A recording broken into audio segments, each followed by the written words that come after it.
waxaan marka ugu horeysa soo dhaweynayaa wafdiga ballaaran oo maanta Garoowe nagu soo booqday oo hoggaaminayay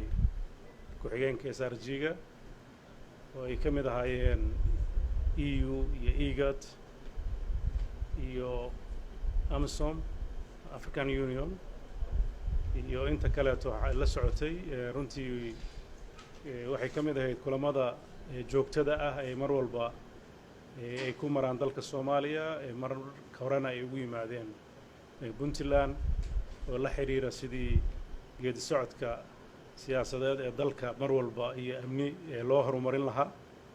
kulankaas oo runtii waqti fiican qaatay dawladda Puntlandna ay la wadaagtay sidii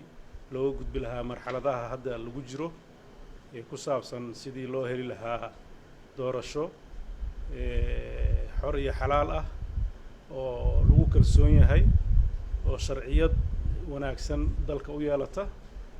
dabcan hawlo badan baa la soo qabtay muddadii u dambeysay heshiiskii 17kii bishii 9aad lagu galay Muqdisho madaxda dawladda federaalka iyo madaxda dawladaha xubnaha ka dawladda federaalka ku wada galeen baarlamaanka labadiisa aqalna ay ansixiyeen iyo kii u dambeeyay oo ku saabsanaa habraacyo loogu talagalay in lagu fududeeyo doorashadaas ay ku dhacday 1 October weli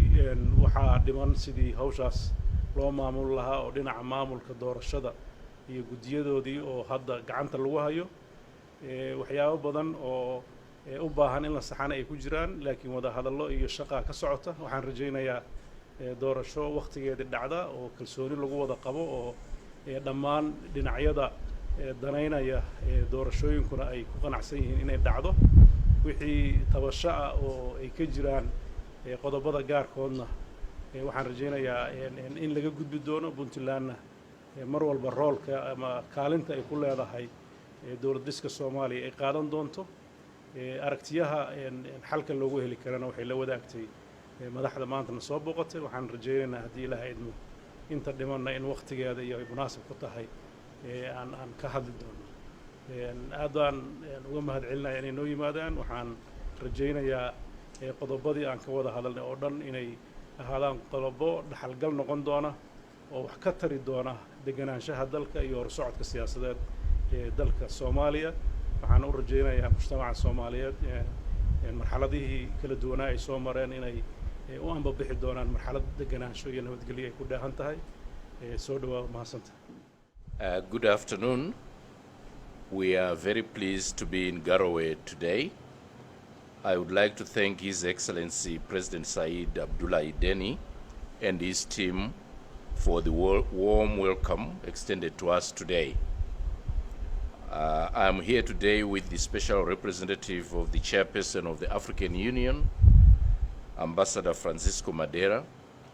the European Union's ambassador to Somalia, His Excellency Nicholas Belanga, and from the IGAD, the Intergovernmental Authority on Development,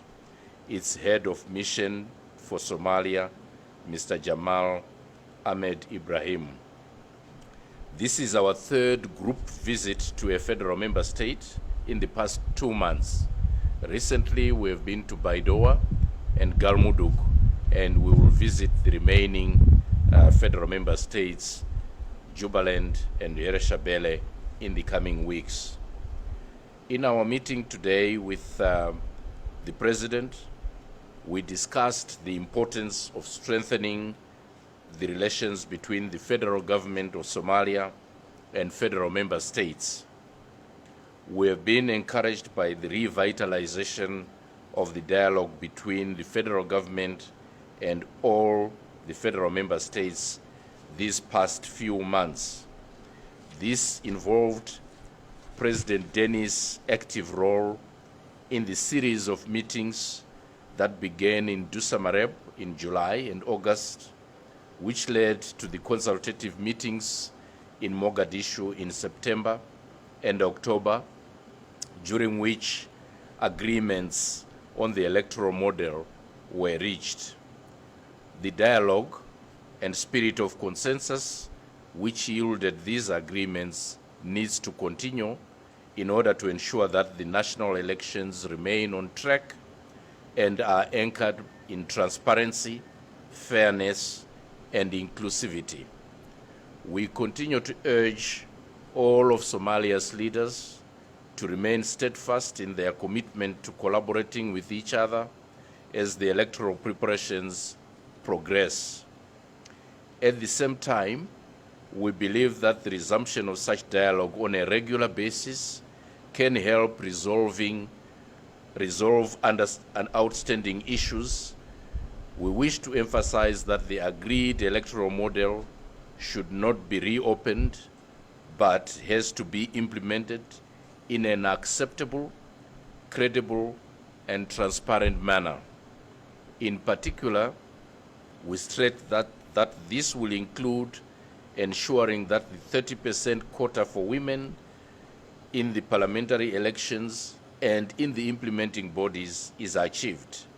and that any concerns regarding the composition of the delegate selection committees, the electoral committees, Somaliland Committee, and GEDO are resolved by consensus in a manner that ensures that the committees are non-partisan and that allows for fair and diverse representation. In that last respect, it is our hope that Puntland will soon nominate its own 8 members of its electoral committee, and we hope that also all federal member states, regional assemblies will begin the preparations for their elections of the members of the upper house of the federal parliament allocated to them.